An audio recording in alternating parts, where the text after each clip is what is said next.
Emergency teams tackle wildfires on the Greek island of Kos for a second day. Fire crews on the Greek island of Kos are battling wildfires that force locals and tourists to seek shelter overnight.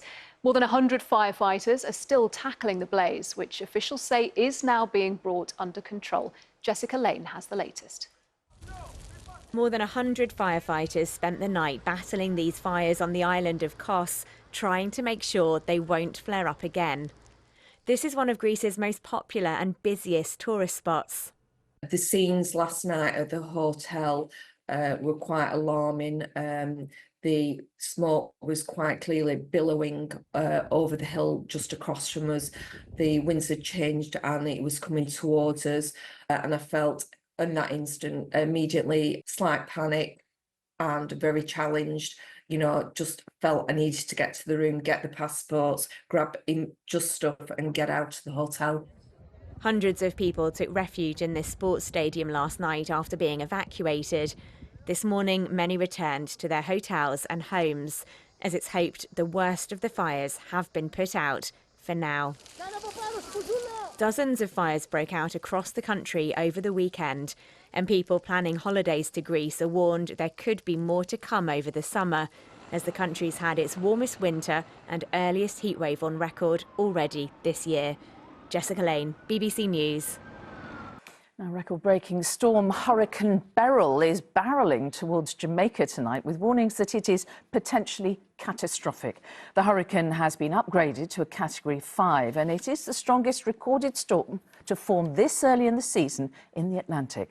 Here's our science correspondent, Martin Stew. Even by hurricane standards, Beryl is a brute. This was Curaçao, an island of Grenada, when the hurricane was a Category 4. It's now been upgraded to Category 5. 160-mile-an-hour winds and savage storm surges have left swathes of the Caribbean flattened and flooded. This is actually the strongest storm that we've had in my lifetime. So many people have lost their boats. There's nothing more we can do but stand and watch total destruction. Our livelihood going down the drain. To see storms on this scale is rare. In July, it's almost unheard of. If we look at every recorded Category 5 hurricane broken down month by month, we can see that September is the peak season because that's when the ocean is at its warmest. Now, Beryl, on the 2nd of July, is 2 weeks earlier than the previous earliest, set in 2005. And here is a key reason why. This line shows the surface temperatures in the tropical area of the Atlantic, whilst the red line shows this year. It's already nearly as warm now as it is at the September peak. Our ocean temperatures are increasing due to climate change, which is providing the fuel and the energy to really intensify hurricanes.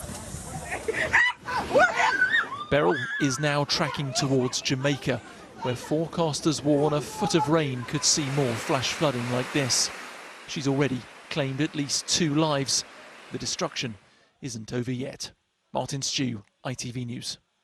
Now, as promised, let's head into the Caribbean. Update on Hurricane Beryl, actually strengthened to a Category 5. 165-mile-an-hour winds, gusts even stronger. May well weaken as it heads towards Jamaica, but there's a hurricane warning in force for here.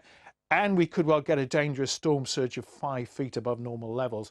There's the eye of the hurricane. It crashed right over Grenada. The only saving grace from this one is that it's moving very quickly, so it's going to be very close to Jamaica on Wednesday. We could get 12 inches of rain, and then it heads towards the Yucatan Peninsula, making landfall on Friday. Anna.